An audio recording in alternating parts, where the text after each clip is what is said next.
Ang astig na Tagalog movie recap natin ngayong araw mga Juan ay ang pelikulang Pitch Black. Isa itong sci-fi action horror film na napalabas noong 2000. Kamusta na kayo mga Juan? Mag-relax at mag-enjoy sa ating malupit na palabas at simulan na natin.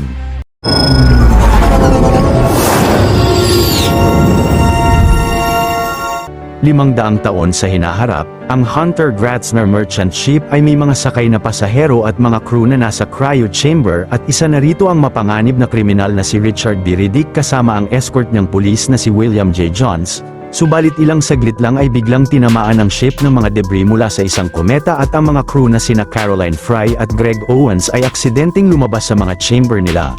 Ngunit ang kapitan ng ship ay namatay sa loob dahil sa dami ng mga debris na tumama sa chamber nito. Maya-maya ay nagsimula ng bumagsak ng spacecraft sa di malamang planeta at nagmadaling piniloto ng dalawang crew ang ship. Naisipan ni Caroline na kalasin ang ilang cargo container ng sasakyan. Pero napansin ni Greg na tatanggalin rin ng babae ang parte ng ship kung nasaan ang mga pasahero kaya't nagmadaling pinigilan niya ito. Samantala ang mga pasahero ay nagising na sa mga chamber at si William ay biglang nakalabas sa chamber niya. Ilang saglit ay nagsimulang mag-crash ng spacecraft sa planeta at nawasak ang malaking parte nito pero si William ay nagawang makakapit sa isang poste. Maya-maya nang tumigil na ang ship ay isa-isang bumangon ang mga nakasurvive na pasahero subalit napansin ni Caroline na may tumamang bakal na debris sa dibdib ni Greg. Nang nalaman ni Caroline sa mga pasahero na nawasak rin ang locker ng mga medisina ay pinalabas niya ang lahat roon upang samahan si Greg sa huling sandali ng buhay nito. Sa kasalukuyan na iyon ay napansin ng pulis na nakatakas si Riddick ng chamber niya at biglang inatake siya nito pero magaling na napabagsak niya siya at ginapos sa poste ng ship. Ilang saglit ay nakita ng mga pasahero ang bakas ng matinding pagbagsak ng ship nila sa planeta at sinabi ni Caroline sa kanila na tinamaan ng meteor shower ang spacecraft mula sa isang kometa. Ang mga pasahero naman na sina Paris, Jack, Shaza at Zeke ay nagpasalamat kay Caroline sapagkat dahil sa pagpiloto niya ay ligtas na nakababa roon ang karamihan sa kanila.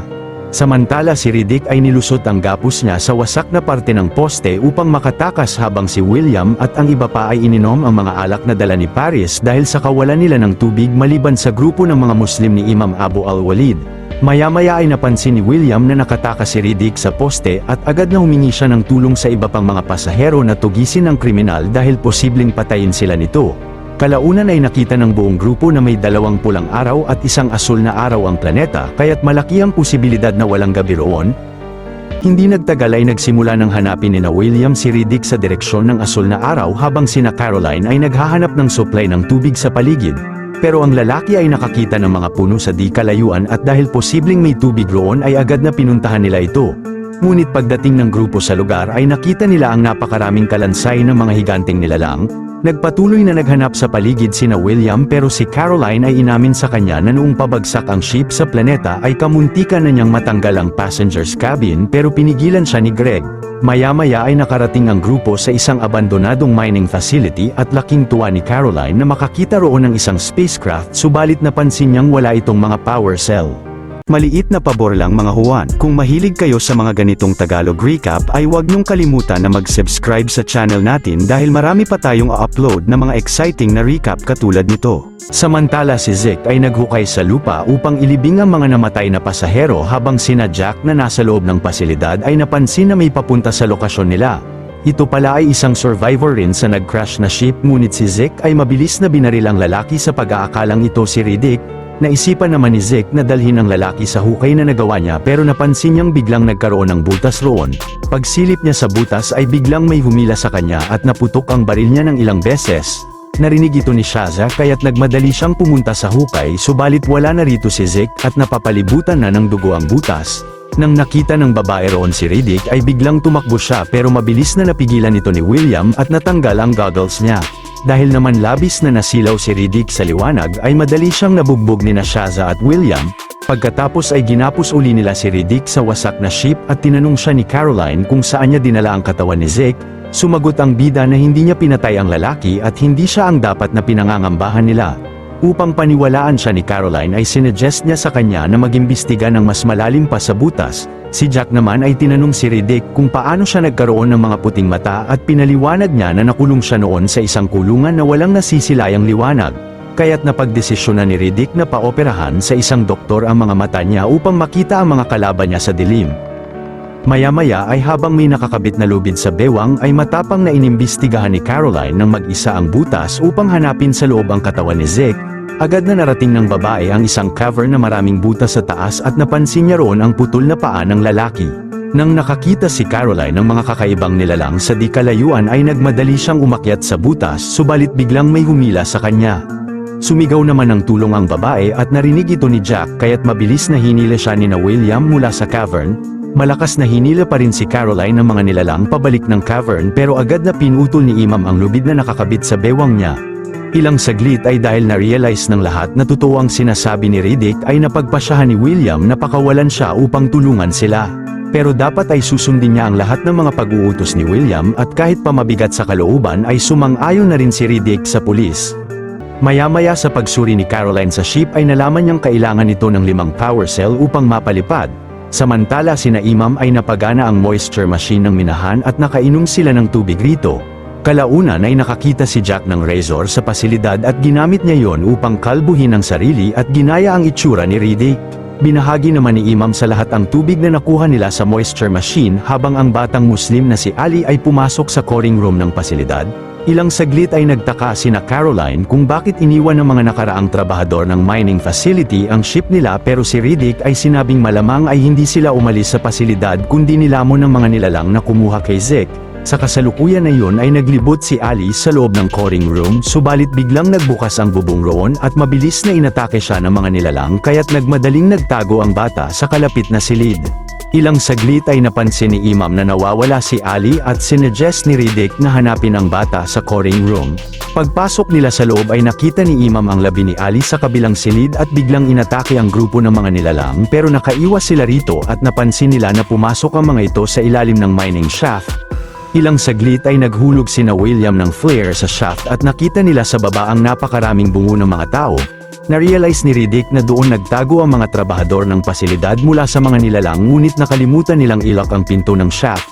Habang nilibing naman ni Imam si Ali ay maya-maya ay napansin ni Caroline na ang huling sample na nakuha sa coring room ay 22 taon na ang nakakalipas. Pagkatapos ay gamit ang equipment ng pasilidad ay nalaman ng babae na may nagaganap na eclipse na magpapadilim sa buong planeta tuwing 22 taon. Dahil naman napansin nilang nakakaatake lang sa dilim ang mga nilalang ay nagpasya si Caroline na kunin ang mga power cell sa wasak na ship nila pero pinigilan siya ni William. Pinaliwanag sa kanya ng lalaki na kapag kinuha nila agad ang mga power cell ay posibleng ma-hijack ni Riddick ang ship at iwan silang lahat sa planeta. Kaya't minungkahi niya na kunin ang mga ito sa huling minuto bago maganap ang eclipse at sa ngayon ay ihanda muna nila ang lahat sa ship. Ilang saglit ay habang sinusubukan ni Caroline ang system ng spacecraft ay biglang pinasok siya roon ni Riddick dahil narinig pala niya ang pag-uusap nila ni William. Pero binunyag niya sa babae na hindi pulis si William kundi isang drug addict na bounty hunter kaya't hindi dapat nila siya pagkatiwalaan. Hindi naniwala si Caroline kay Riddick pero maya-maya ay laking gulat niya na makita si William na nagturok ng morphine sa mata. Pinaliwanag naman ng lalaki na nagtuturok lang siya ng droga upang hindi maramdaman ang sakit sa peklat niya dahil doon raw siya sinaksak ni Riddick noon at nag-iwan pa ito ng piraso ng talim sa loob. Kalaunan ay napansin ng grupo na nagsisimula ng maganap ang eclipse at sakay ng truck mula sa pasilidad ay nagmadali silang pumunta sa wasak na spacecraft upang kunin ang mga power cell roon. Paglagay ni William at Riddick ng mga cells sa sasakyan nila ay nagsimula ng dumilim sa buong planeta. Pagkatapos ay biglang lumabas sa mga cavern ang napakaraming mga nilalang at ang mga ito pala ay ang mababangis na bioraptors na nakita ni Caroline mula sa di kalayuan. Nagmadali naman tumakbo ang grupo papasok sa isang cargo container ng wasak na ship at nang inatake si Shaza at Riddick ng mga nilalang ay nakaiwas sila sa mga ito. Subalit nang patuloy na tumakbo ang babae ay mabilis na inatake siya ng kulupon ng mga bioraptors habang ang bida ay umiwas uli sa mga atake ng mga nilalang.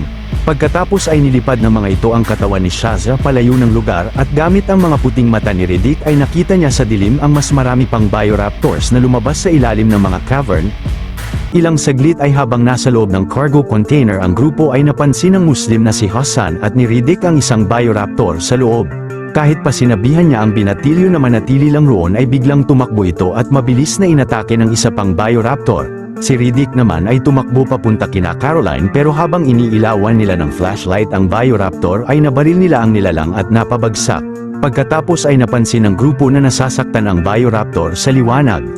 Maya-maya ay na-realize ng lahat na base sa equipment kanina ay mananatili ang eclipse ng napakatagal kaya't posibleng mahanap sila roon ng mga nilalang bago sumikat muli ang araw. Dahil rito ay sinabihan sila ni Caroline na gamitin ang mga natitirang flare at torch nila upang madala ang mga power cell sa ship at makaalis na sila sa planeta. Ilang saglit ay nagmadaling bumalik ang grupo sa wasak na ship upang kumuha ng mas marami pang lighting device na madadala nila. Pagkatapos ay dahil nakakakita sa dilim si Riddick ay siya ang nangunang umabante sa kanila papunta sa mining facility habang sina William ay dala ang mga power cells. Makikitang hindi sila inatake ng mga Bioraptor sa paligid dahil sa mga dala nilang ilaw. Kalaunan ay biglang nahulog ang flashlight ni Jack at nang dinampot niya ito ay inatake siya ng mga Bioraptors pero mabilis na pinagbabaril ni William ang mga nilalang. Ang blowtorch naman ni Paris ay nawala ng gas at nang inatake rin ang lalaki ng isang Bioraptor ay biglang nagpanik siya at gumapang papalayo. Subalit nahila niya ang lighting device ng grupo at nawala ng liwanag ang mga glowing tube nila. Pagkatapos ay nakita ni Riddick sa di kalayuan na nilalamon na ng mga Bioraptor si Paris. Agad na ginamit ni Caroline ang dala nilang mga flares at mga torch pero sa patuloy na paglalakad nila ay binunyag ni Riddick na isang babae si Jack at nireregla ito ngayon. Nasabi ng dalagita na nagpanggap siyang lalaki upang hindi mabuli ng mga kalalakihan ngunit pinaliwanag ng bida na mahihirapan silang makaabante papunta sa minahan dahil naaamoy ng mga nilalang ang dugo ni Jack. Kalaunan ay na-realize ni Caroline na mali ang pagpunta nila sa mining facility at sinabihan ng lahat na bumalik sa cargo container. Ngunit tumanggi si William at sinabing hindi nila dapat sundin ang babae dahil nakaraan lang ay bago mag-crash ng ship nila ay naisipan nitong ibagsak ang passenger cabin kung nasaan silang lahat. Sumang-ayon naman sina Imam kay William at nagpatuloy na umabante sila papunta sa minahan. Ilang saglit ay kinausap ni William si Riddick habang nakadistansya sila kina Caroline. Nasabi ng lalaki sa bida na dapat ay patayin nila si Jack at gawing pain ang dalagita sa mga Bioraptors upang hindi na sila habulin ng mga ito. Pero nasabi ni Riddick na kailangan nila ng mas malaking pain at mabilis na inatake niya si William. Bagaman magaling makipaglaban ang bounty hunter ay nagagawa itong ma-overpower ni Riddick at sa kalagitnaan ng mainit na bakbakan nila ay nagawang mahiwa ng bida si William sa likod. Pagkatapos ay nawala ng apoy ang flare ni William at nagtago si Riddick sa dilim upang mabilis na ipaatake ang bounty hunter sa isang Bioraptor na agad na kinatapos nito. Samantala sina Caroline ay napagdesisyonang bumalik sa cargo container pero mabilis na naabutan sila ni Riddick at sinabi niya sa kanila na patay na si William kaya't dapat ay magpatuloy lang silang maglakad papunta sa mining facility. Kalaunan ay habang hila ni Riddick ang mga power cell ay napadaan ang grupo sa isang makitid na lambak at nang sinugod sila ng pulupon ng mga Bioraptors ay hindi sila naatake ng mga ito dahil sa dala nilang mga torch. Ilang saglit ay nakita ni Caroline na ang karamihan sa mga nilalang sa ere ay inaatake ang isa't isa. Ngunit kalaunan ang binatilyong Muslim na si Sulaiman ay hinila sa paa ng isang Bioraptor pero nang nawasak ang bote ng torch niya ay umalis ang nilalang. Subalit si Jack naman ang inatake ng Bioraptor at agad na inilawan ni Caroline ang nilalang ngunit hindi ito umalis. Pagkatapos ay buong lakas na hinawakan ni Riddick ang magkabilang sungay ng Bioraptor at mabilis na sinaksak at hiniwa ito ng maraming beses sa katawan. Ngunit maya-maya sa patuloy na pag-abante ng grupo ay biglang nagsimulang umulan sa planeta kaya't napilitan silang sumilong upang hindi maapula ang mga dala nilang torch. Si Imam naman ay nagtali ng kapirasong tela sa sugat ni Sulaiman sa paa pero mabilis na kinuha ito ng isang Bioraptor mula sa taas ng lambak. Kalaunan ay naisipan ni Riddick na itago sina Caroline sa maliit na kuweba na nakita niya roon at sinarado niya ito ng malaking bato. Pagkatapos ay mag-isang hinilin niya ang mga power cell papunta sa ship ng mining facility at kahit palabis na nahihirapan ay buong lakas na hinilin niya ang mga device sa gitna ng ulan. Hindi nagtagal ay nagawang makarating ni Riddick sa mining facility at agad na tinuntun niya ang ship ng pasilidad upang ikabit rito ang mga power cell na dala niya. Samantala sina Caroline ay napansin sa kuweba ang napakaraming nagliliwanag na mga insekto at naisipan ng tatlo na ilagay ang mga ito sa mga bote nila upang gawing mga ilaw. Mula naman sa maliit na butas ng kuweba ay mag-isang lumabas roon si Caroline at dala ang bote ay pinuntahan niya si Riddick sa minahan. Sa kasalukuyan na yon ay sinimulan na ni Riddick paliparin ang ship upang iwan sa planeta sina Caroline pero kalaunan ay mabilis na nakarating roon ang babae. Namangha siya sa magaling na survival instinct ni Caroline kaya't sinabihan niya ito na sumakay na ng ship at iwan sina Imam. Ngunit pagsampa ng babae sa spacecraft ay biglang inatake niya si Riddick pero agad na na-overpower siya nito. Sinabi naman ni Caroline sa kanya na handa siyang mamatay para sa kanila at mabigat ang kalooban na sinamahan niya ang babae pabalik sa kuweba upang isama sina Imam at Jack sa spacecraft. Subalit napansin ni Riddick na may mga Bioraptors na biglang humarang sa daan at matapang na dumaan pa rin sila sa gitna ng mga ito. Pinauna ng bida sina Caroline pabalik ng ship at pagtakbo niya sa mga nilalang ay mabilis na naharang siya ng isang Bioraptor. Samantala si Caroline ay nasakay na sina Imam sa ship habang si Riddick ay nagmadaling pumwesto sa blind spot ng nilalang upang hindi siya makita nito ngunit biglang sumugod doon ang isa pang Bioraptor. Si Caroline naman ay binalikan si Riddick at nadatnan niya siyang nagtamo ng matinding sugat sa paa subalit nang tinulungan niya itong makatayo ay napakabilis na nilipad palayo ang babae ng isang Bioraptor. Maya-maya pagbalik ni Riddick sa ship ay habang nakasakay roon sina Imam at Jack ay sinimulan na niyang paandarin ang sasakyan. Pero naisipan niyang patayin muna ang mga ilaw at engine ng spacecraft upang pagsugod doon ng grupo ng mga Bioraptor ay agad na pinalipad niya ang ship habang nasusunog sa apoy at liwanag ang mga nilalang. Ilang saglit habang nasa kalawakan na ang tatlo ay sinabihan ni Riddick si Jack na sabihin sa mga otoridad na namatay na siya sa planeta. Dito na nagwawakas ang istorya ng pelikula. Kung natuwa at nagustuhan nyo ang ating tinampok na pelikula ngayong araw ay maaari nyo rin panuorin ang iba pang mga Tagalog recaps natin sa main page ng ating channel, at syempre huwag nyong kalimutan na mag-like, subscribe at mag-hit ng notification bell dahil marami pa tayong tatampok na exciting na mga pelikula sa mga susunod na linggo. See you on the next one mga Juan.